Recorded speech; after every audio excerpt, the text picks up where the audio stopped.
मधु बार बार अपनी मम्मी को फोन मिलाने की कोशिश कर रही थी, परंतु बार बार उसकी माँ का फोन बंद आ रहा था।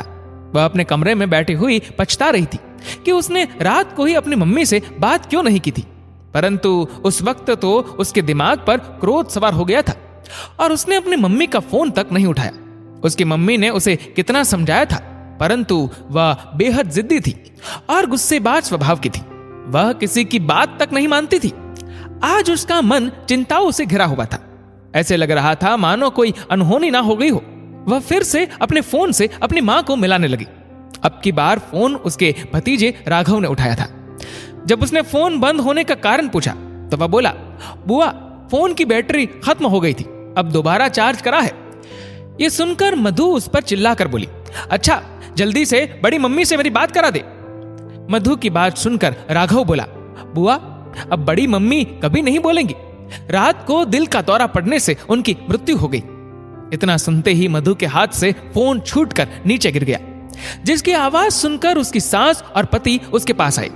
जब उन्हें उसकी मम्मी की मृत्यु का पता चला तो वे तुरंत मधु को साथ लेकर उसके घर की तरफ चल दिए। घर जाकर मधु ने देखा कि उसकी मम्मी की मृत्यु हो गई थी और जमीन पर उनका शव पड़ा हुआ था। उसके भैया भाभी उसकी मां के शव के पास बैठकर विलाप कर रहे थे। मधु भी अपनी मम्मी को देखकर विलाप करने लगी और बोली, मम्मी, आप हमें छोड़कर क्यों चली गई? मधु की बात सुनकर राघव बोला, बुआ, अब आप क्यों रो रही हो? आप तो बड़ी मम्मी के बुलाने पर कभी आती भी नहीं थी और फोन पर भी उनसे बात भी नहीं करती थी, ना ही उनका कहना मानती थी और जरा सी बात पर उनसे नाराज हो जाती थी। फिर ये दिखावा करने से क्या फायदा? राघव की बात सुनकर वहां पर बैठे सभी लोग एक दूसरे का मुंह देखने लगे, परंतु राघव बोलता ही जा रहा था। वह अपनी बुआ से बोला, अब आप क्यों आई हो? जब बड़ी मम्मी बुलाती थी तो आप आने से मना कर देती थी। राघव की बात सुनकर उसकी मम्मी उसे डांटने लगी तो मधु बोली, भाभी, उसे मत डांटो। जब मैंने गलती की है तो सजा तो भुगतनी ही पड़ेगी। वह उस मनहूस घड़ी को याद करने लगी जब उसके भैया भाभी से लड़ाई हो गई थी। उसके भैया भाभी उससे कुछ दिन और मायके में रहने को बोल रहे थे, परंतु वह ससुराल जाने की जिद कर रही थी। इसी बात पर उनके आपस में लड़ाई हो गई। बाद में उसके भैया भाभी ने उससे माफी मांगने की बहुत कोशिश की, परंतु मधु ने उनसे बोलना छोड़ दिया था और यह धमकी दी थी कि आज के बाद वह कभी अपने मायके नहीं जाएगी। मधु की मम्मी ने उसे बहुत समझाया कि घर में ऐसे लड़ाई झगड़े तो चलते ही रहते हैं, इन्हें दिल से मत लगाओ और इन्हें माफ कर दो। यदि तुम हमेशा ससुराल में रहोगी तो तुम्हारे रिश्तों में भी खटास आ जाएगी, क्योंकि पति पत्नी का प्यार भी तभी बढ़ता है जब रिश्ते में थोड़ी सी दूरी हो। यदि तुम हमेशा अपने पति के साथ रहोगी तो वह जल्दी ही तुमसे बेजार हो जाएगा और फिर लड़ाई तो पति पत्नी में भी हो जाती है। यदि उससे लड़ाई हो गई तो फिर तुम क्या करोगी? क्या उससे भी बोलना छोड़ देगी? अपने भैया भाभी से ज्यादा नाराज मत हो। परंतु मम्मी के समझाने का मधु पर कोई असर ना हुआ और वह नाराज होकर अपने ससुराल चली गई। उसके बाद उसकी मम्मी ने उसे कई बार फोन करके बुलाने की कोशिश की, परंतु वह उनका नंबर देखकर फोन भी नहीं उठाती थी। उसके ऐसे व्यवहार से उसकी मम्मी बेहद दुखी और चिंतित रहती थी।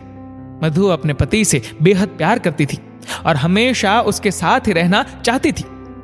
यदि वह थोड़ी देर के लिए भी ओझल होता तो वह उसे ढूंढने लगती थी। एक दिन वह घर से बाहर अपने दोस्तों से कुछ बात कर रहा था तो मधु वहीं पर चली गई। ये देखकर उसके पति को बहुत ही अजीब लगा और वह बोला, जब देखो मेरा पीछा करती रहती हो। यार, मैं बोर हो गया हूं ऐसी जिंदगी से। कभी तो मुझे अकेला छोड़ दिया करो। मेरा भी मन करता है दोस्तों से बात करने को। दोस्तों के सामने अपने पति के मुख से ऐसी बातें सुनकर मधु का दिल टूट गया था। आज उसे अपनी मम्मी की कही बातें सच लग रही थी। वह सोच रही थी कि तभी उसकी मम्मी का फोन आ गया। वह उसे कुछ दिनों के लिए अपने पास बुलाना चाहती थी, परंतु मधु ने गुस्से की वजह से फोन नहीं उठाया। थोड़ी देर में जब उसका पति कमरे में आया तो वह मधु से बोला, तुम कुछ दिन के लिए अपने मायके क्यों नहीं चली जाती? अपने पति के मुख से ऐसी बातें सुनकर मधु सोच रही थी कि काश वह मम्मी की बात मान लेती तो उसका पति उससे इस तरह की बातें नहीं करता। ये सोचकर उसने इस बार कुछ दिन अपने घर रहने का विचार बनाया। अगले दिन जब वह अपनी मम्मी को फोन करने लगी तो वह इस संसार से विदा हो चुकी थी। मधु अब पछता रही थी कि काश वह अपनी मम्मी की बात मान लेती और कुछ दिन उनके साथ भी गुजार लेती तो कितना अच्छा होता। वह अपने भैया भाभी की भी प्रिय बनी रहती, परंतु उसकी जिद और गुस्से ने उसे सबका अप्रिय बना दिया था। उसकी आंखों से निकले आंसू भी सबको दिखावटी लग रहे थे, परंतु अब पछताने से क्या फायदा, अब समय उसके हाथ से निकल चुका था। दोस्तों, छोटी छोटी बातों पर लड़कर रिश्ते तोड़ने से सिर्फ दुख मिलता है, खुशियां नहीं। यदि लड़ाई हो भी जाए तो उसे खत्म करके आगे बढ़ना चाहिए और अपने माता पिता की बात भी माननी चाहिए, क्योंकि प्यार भी तभी बढ़ता है जब उसमें थोड़ी सी दूरी हो। ज्यादा चाशनी भी कभी कभी मुंह का जायका खराब कर देती है। दोस्तों, आपके इस वीडियो के बारे में क्या राय है, नीचे कमेंट करके जरूर बताएगा। और अगर आपको वीडियो अच्छा लगा हो तो इस वीडियो को लाइक करेगा, शेयर करेगा ज्यादा से ज्यादा लोगों तक, और ऐसी ही और भी इंस्पिरेशनल वीडियोस के लिए सब्सक्राइब करें हमारे यूट्यूब चैनल को और फेसबुक पर फॉलो करें हमारे पेज को। धन्यवाद।